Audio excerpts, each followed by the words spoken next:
మీ ఎలాంటి వ్యాపార ప్రకటనలకైనా వెంటనే మా ఛానల్ సంప్రదించండి. అందరికీ నమస్కారం.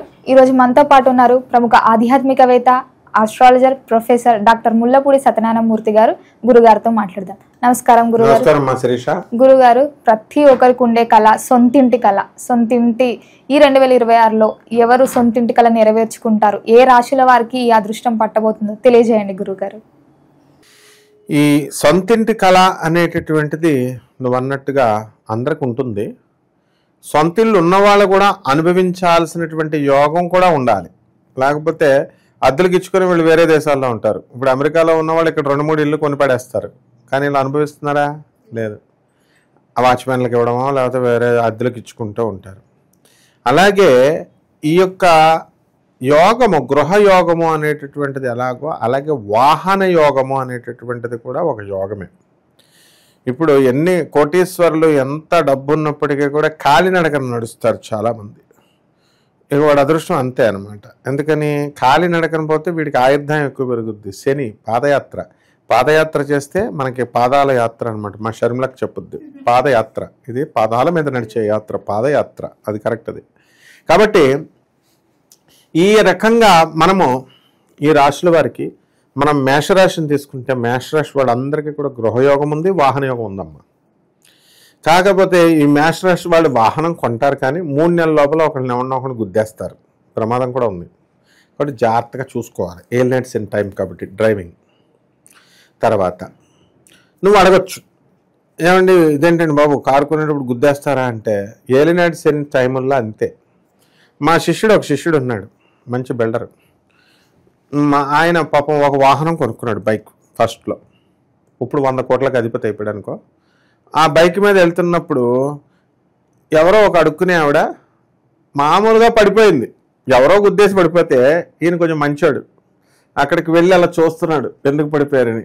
అక్కడ ఉన్నటువంటి వర్కర్స్ అంతా నువ్వే గుద్దేసావు, నువ్వే పడేసావు అంటే 80,000 ఇచ్చాడు ఆ గొడవకు వసూలు చేసుకోవడానికి. ఏలినాటి శని ఇది జరగబోతోంది మేషరాశి వాళ్ళకి. నెక్స్ట్ రెండోది వృషభ రాశి వాళ్ళకి చక్కగా ఈ యొక్క 2026 సంవత్సరంలో ఆగస్టు నెలలో 6వ తేదీన వీళ్ళు ఇల్లు కొనడం అనేటటువంటి జరుగుతుంది. డౌటే లేదనమాట. వాహనము అక్టోబర్ నెలలో వాహనం కొంటారు, 4-వీలర్. తర్వాత మిథున రాశి వారికి అందరికీ కూడా విపరీతమైన డబ్బు వచ్చేస్తుంది.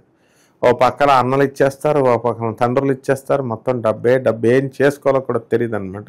కాబట్టి వీళ్ళు భర్తలు దాచి పాపం ఆ తర్వాత కొందాము, ఆల్రెడీ ఒక ఇల్లు కొన్నాం కదా అని దాచుకుంటే ఎక్కడ ఆడపడుచులకి ఇచ్చేస్తాడో భర్త, ఎక్కడ అత్తగారులకు ఇచ్చేస్తాడో అని బలవంతాన్ని ఇంకో దాంట్లో ఇరికిచ్చేసి వీళ్ళ చేత ఇల్లు కొనిపించేస్తారు. ఆ విధంగా మిథున రాశి వాళ్ళకి కూడా ఇల్లు వచ్చేస్తుంది. గృహయోగం ఉంది, వాహన యోగం ఆల్రెడీ ఉంది. లేకపోతే కర్కాటక రాశి వాళ్ళకి పాపం భార్యాభర్తల మధ్య ఫైటింగ్లు చేసుకునేటటువంటి వాళ్ళు చాలామంది ఉన్నారు. అష్టమ రాహువు ఉన్నాడు. వీళ్ళు ఎట్టి పరిస్థితుల్లో కూడా ఈ యొక్క రాహువు కొననివ్వడు, వీళ్ళని మనశ్శాంతి ఉండనివ్వడు, వాహనం కొననివ్వడు. కాబట్టి డబ్బులు దాచుకుంటూ ఉంటారన్నమాట. ఈ కర్కాటక రాశి వాళ్ళు డబ్బులు దాచుకుని ఒక వ్యాపారం పెడదామని చెప్పి వీళ్ళ తెచ్చుకునే డబ్బులే పాపం అప్పు తెచ్చుకుంటే, సరే కొందాం కదా ఇల్లు అని చెప్పి బ్యాంకులో దాస్తే, ఈ తిన్నంగా ఉన్నవాడు దాచుకొని చెప్పకూడదు కదా, అందరికీ చెబితే వాళ్ళు ఏం చేశారు, మాకు ఇవ్వండి, మీరు ఇల్లు కొనుక్కునే టైంకి ఇస్తాము అనండి, మేము ఏర్పాటు చేయలేకపోయినా తర్వాత మీరు ఇల్లు కొనుక్కున్న ఆగస్టు నెల కాదు కదా 2 నెలల తర్వాత మేము ఇస్తామంటే, వీళ్ళు పెద్ద మనుషులు అందులో డబ్బులు తీసి వాళ్ళకి ఒక 30 లక్షలు 40 లక్షలు ఇస్తారు. వీళ్ళకి దొరకదని తెలుసు, అయినా సరే ఇస్తారు. అది కర్కాటక రాశి వారి పరిస్థితి. కొంటారు కానీ ప్రస్తుతానికి డబ్బులు సమకూర్చుకుంటారు. ఇక సింహరాశి వాళ్ళు ఉన్న ఇల్లు అమ్మేస్తారు, మంచి డబ్బు వస్తుంది. ఆ డబ్బును తీసుకెళ్ళి మళ్ళీ కొత్త ఇల్లు కొనడానికి ప్రయత్నాలు చేస్తారు. ఇక కన్యారాశి వాళ్ళు 3 కోట్లు వస్తుంది వీళ్ళు ఇల్లు అమ్మేస్తే. కన్యారాశి వాళ్ళు పరిగెట్టేస్తుంది తెల్లగుర్రం మీద. అందువలన అయితే మా 3 పిల్లలు 2 కొట్టు చేస్తున్నారు. భర్త 3,20,00,000 రూపాయలకి అమ్మేసి 1 కోటి రూపాయలు వాడేసుకుంటాడు వాళ్ళ అమ్మ నాన్న పెళ్ళానికి చెప్పడు. పెళ్ళం అత్తగారు అడిగితే అప్పుడు తీసుకొచ్చి ఇస్తాడు మిగతా బ్యాలెన్స్. ఈ టైపులో ఈ కన్యారాశి వారికి ఉంటుంది. ఇక తులారాశి వారికి గురుడు చాలా మంచి పవర్ఫుల్గా ఉన్నాడు. ఆ తర్వాత ఈ యొక్క శత్రుపీడ అనేటువంటిది పోతుంది. ఇంకా దారిలో ఉందన్నమాట. నేను వస్తున్నాను అంటూ అదృష్టం, గృహయోగం ఇవి రాబోతున్నాయి. 2026 సంవత్సరం ఎండింగ్లో వీళ్ళు కొనడం అనేటటువంటిది జరుగుతుంది. ఇకపోతే వృశ్చిక రాశి, వీళ్ళకి లేదమ్మా యోగం పాపం. వీళ్ళకి డబ్బు ఉంటుంది, అంతా ఉంటుంది. వీళ్ళు కొనేసి బేరాలకు ముందే ఆడేసి వెళ్ళేసి సరిగ్గా కొనే టైంకి వీళ్ళు నేను కొన్నది నచ్చలేదు, ఇది తలుపు బాలేదు, ఈ రంగు బాలేదు అని చెప్పేసి వచ్చేస్తారు. ఇది వృశ్చిక రాశి వాళ్ళ పరిస్థితి. ఆ తర్వాత వీళ్ళు కొందామనే లోపల అది 10 లక్షల రేటు పెరిగిపోద్ది. ఇలా ఉంటుంది. ఇకపోతే ధనుష్ రాశి వారు అప్పులు చేసి మరీ తెచ్చేస్తారు. అసలు నీకు తెలుసో తెలీదో, మనం డబ్బులు అప్పు తెచ్చేస్తే కొనేస్తాం కదా అనుకుంటాం. చూడండి, ఒక ఆయన ఉన్నాడు. ఆయన ఏం చేశాడు, వాళ్ళ వియ్యంకుడి దగ్గర డబ్బులు తెచ్చాడు. ఆ కాలంలో ఎంత పెద్దదేం కాదు, 3.5 లక్షలు 4 లక్షలు అంటే తెచ్చి ఇంట్లో పెట్టుకున్నాడు. పెట్టుకుంటే ఇల్లు అమ్మేస్తానంటే అంటే మిగతా బ్యాలెన్స్ కొంత డబ్బు ఈయన దగ్గర ఉంది, కొంత తెచ్చి పెట్టుకున్నాడు. పెట్టుకుంటే ఈ లోపల ఇక్కడేమైంది, వాడు ఇల్లు అమ్మని అంటాడు. వాడు అమ్ముతానన్నవాడు. సరే కదా, వడ్డీ అనవసరంగా ఇలా కట్టాల్సి వస్తుంది, ఎంత బియ్యంకుడైనా వడ్డీ కట్టాల్సి వస్తుంది కదా అని మళ్ళీ తీసుకెళ్ళి డబ్బులు ఇచ్చేసే టైంకి అప్పుడు అమ్ముతానన్నాడు. అప్పుడు మళ్ళీ తెచ్చుకొని, అంటే యోగం ఎక్కడికి పోదు. ఇది ధనుసు రాశి వారికి జరగబోయేది. ఇక మకర రాశి వాళ్ళు ఆల్రెడీ కొనేశారమ్మా, 2-3 ఇల్లు కొనేశారు. కానీ పెళ్ళాలు 3 పెళ్ళాల గొడవలో విడాకులు వచ్చేసి వీడికి కోర్టుల్లో ఫైటింగ్లు చేసుకుంటున్నారు. ఒక ఆయన నాకు కామెంట్ పెట్టాడు, గురువుగారు దయచేసి పెళ్ళాలు అనకండి బాబు, భార్యలు అనండి అన్నారు.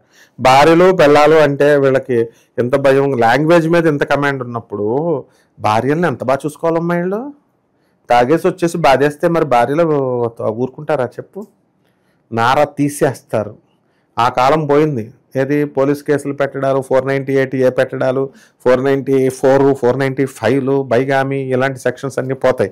అయిపోయి ఇప్పుడు ఏమీ లేదు, వేసేయడమే అంతే. టాబ్లెట్ వాళ్ళ ఫ్రెండ్స్ సాయంతో, వాళ్ళ అత్తగారుల సాయంతో ఆ ట్రెండ్ మారింది.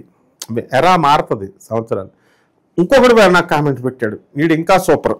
ఏమని పెట్టాడు, గురుగారు మీరు జాతకం చెప్పండి బాబు అంటే మా భార్య 498A కేసు పెట్టేస్తుంది, 495 అడిగి భయం వేస్తుంది అనమాట. అందుకని లా క్లాసులు చెప్తారు ఏంటంటే గురువుగారు అన్నాడు. మరి ఇంత తెలివి ఉన్నవాళ్ళు పెళ్ళాన్ని ఎంత బాగా చూసుకోవాలా? ఇదన్నమాట.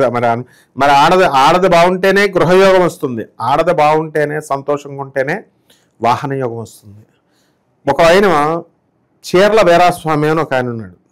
పాపం ఆయనకి నేను చెప్పాను, ఏమని చెప్పాను, నీకు శని వల్ల నీకు ప్రాణగండం ఉంది నాయన, కుజశనులు ఇద్దరు కలిసి ఉన్నారు, ఇనుము సంబంధమైన వాహనాలతో జాగ్రత్తగా ఉండాలి. పాపం ముసలాయన అయిపోయాడు కూడా. ఆయన అయిపోయి అమాయకుడు పాపం వెళ్ళి ఇంటికి వచ్చాడు, సెక్యూరిటీ గార్డ్ కింద చేసుకుంటున్నాడు. ఇంటికి వచ్చాడు, డ్యూటీకి వచ్చాడు. పెళ్ళం వల్ల జరుగుద్ది అన్నాం. శుక్రుడు బాగాలేదు. పెళ్ళం ఏం చేసింది, నూనె తెమ్మంది. వీడు సైకిల్ మీద పాపం నూనెకి వెళ్ళాడు. పెద్ద ఆయన అయిపోయాడు కదా, చీకట్లో వెళ్ళాడు. 7 o'clock ఆ ప్రాంతంలో నైట్.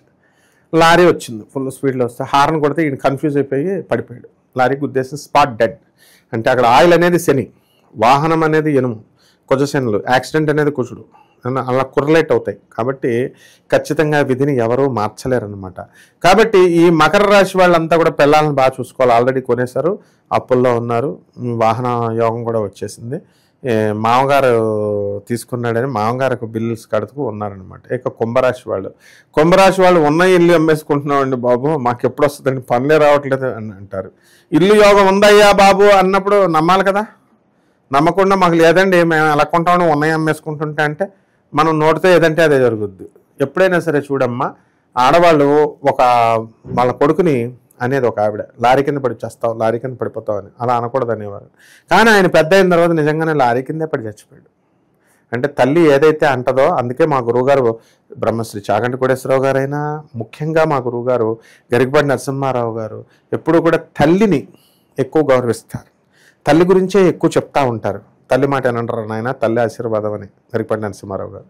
ఇదే అనమాట రిజల్ట్. నెక్స్ట్ ఇక ఆఖరిగా మీనరాశి వాళ్ళు దర్జాకు మారిపోయారు. ఇంకో వాహనం కొంటారు, గృహయోగం కొనడానికి ఇంకా టైం ఉంది. ఈ రకంగా మొత్తం అందరికీ కూడా యోగాలు అనేటటువంటి గృహయోగాలు, వాహన యోగాలు ఉన్నాయమ్మా. గురుగారు, ఈ 2026లో ఎవరెవరు ఇంటి వారైతున్నారు, కొత్త ఇంటికల్లా నెరవేరుతుంది, వాహన యోగం ఉందో చాలా చక్కగా తెలియజేశారు. ధన్యవాదాలు. ధన్యవాదాలమ్మా.